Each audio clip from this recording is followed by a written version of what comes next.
खोथाखौ लानानै आङो एसेबो माने गोसोआव बेबायदि आंनियाव साननाय फैयाखै। बबे समाव मानो बुंदोंमोन आं बेखौबो गोसोखांफिननो हायाखै आरो बे कल रेकर्डआ माने बेसेबां रियेलिटि दङ बे एडिटेड ना मा बेखौबो बिजिरनानै नायनांगोन। बिनि सायाव आङो जोंनि एबसुनि लेभेलनिफ्राय तदन्त खालामदों। दा जाय बिथांमोना बेखौ भाइरेल खालामदों, जाय बिथांमोना बे रेकर्डखौ दामदों, बिथांमोननि सायाव निस्सय बिनि सायाव तदन्त जागोन आरो मा उद्देश्य लानानै मा थांखि लानानै बिथांमोना खालामदों बिनि सायावबो नोजोर बोनांगोन। बबेबा टाइमाव बेबायदि माखासे खोथाफोर थासारिफोर फैयो जातिनि सार्थआव, इउनिटिनि सार्थआव मालाबा दुलाराय बर' फरायसा आफादा हारिखौ जोङो खौसे खालामनाय, हारिखौ जोङो बजबनाय आरो राइटखौ राइट रंखौ रं जोङो बुंनायनि थाखाय हाबा मावबोनांदों। दा बेखायनो बियो गोजाम अडिअ जानांगौ, खिन्थु बेयाव माखासे एडिटेड फ्रेक्सन दङ आरो दिनै माने कम्पिउटार बा नोङो माने मा दिनै एआइनि आर्टिफिशियेल इन्टेलिजेन्स डिजिटेलनि जुगाव गोबां बेबायदि एडिटेड जायो। आंहा रावनिबो सायाव बेबायदि आक्षेप बा गाज्रि मोननाय गैया आरो बे दिनैनि तारिखआव जेबो रिलेभेन्सि गैया।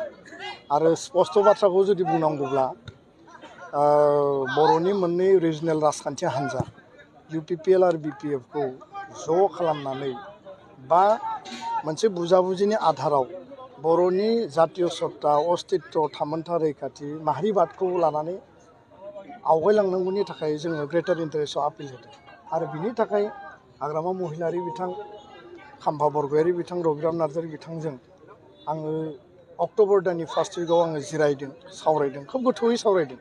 प्रमद बर' बिथांजोंबो सावरायदों, बेनगोरा नार्जारि, UG ब्रह्म बिथांजोंबो आं सावरायदों जे जातीय इन्टारेस्टआव जोङो हाबा मावलांनांगोन आरो मालाबा जातिनि सार्थआव रल लानायाव जोङो गोबां खोथाखौ जोङो रिक्स लानानै माने हाबा मावनो गोनां जायो। सान्तिनि बाथ्राखौ जों बुंदों, सोरबाया असान्ति बाथ्रा बुंदों, सोरबाया हिंसानि बाथ्रा बुङो, जों अहिंसानि बाथ्रा बुंदों, सोरबाया भाइलेन्सनि बाथ्रा बुंदों, जों नन भाइलेन्सनि बाथ्रा बुंदों, जोङो डेम'क्रेसिनि डेम'क्रेटिक सार्थनि बाथ्रा बुङो, सोरबाया नन डेम'क्रेटिक खोथा बुंदों। दा बेयाव मा उद्देश्य लानानै बे खोथाफोरखौ बुंदों बेफोर भाइरेलजों बेफोर माने भाइरेल खालामनानै सोरबाया गाज्रि खोथा लिरोबाबो, सोरबाया गाज्रि भाषा बुङोब्लाबो, आंखौ सोंखारियोब्लाबो हारि दानायनि थाखाय, हारिनि सार्थनि थाखाय एकर्ड इमप्लिमेन्टेसन, सान्थि गायसननांगौ, NDBनि जेंना जेंसि सुस्रांनाय, बिथांमोननि केस, बिथांमोननि जेलाव थानाय जोंनि बिदा फंबायखौ लाबोनांगौनि थाखाय भारत सरकारजों, आसाम सरकारजों नेसनेल जि मोनसे कमिटमेन्ट दङ, बिनि आधाराव जि खामानि मावनांगौ बेखौ एबसुआ एक बिन्दुबो दोरोदा। दा बेखायनो बेबायदि फिसा फिसौ लेभेलनि राजनिति खालामनानै बर' हारिया मालाबाबो लाब जाया। जातिनि ग्रेटार इन्टारेस्टआव बिथांमोना नायनांगौ आरो देरसिन लिडारफ्रासो सिद्धान्त लानांगौ। बेबायदि गाहाय लेभेलनि, सोरबा ब्लक लेभेलनि, सोरबा प्राइमारि लेभेलनि हान्जानि सोरबाया बेफोरखौ भाइरेल खालामनानै सोरनिबा इमेज नस्थ' खालामगोन, एबसुखौ माने गावनि टारगेट भिजन मिशननिफ्राय दोरोद होगोन, बेफोरखौ बिथांमोना साननानै जेबो लाब गैया।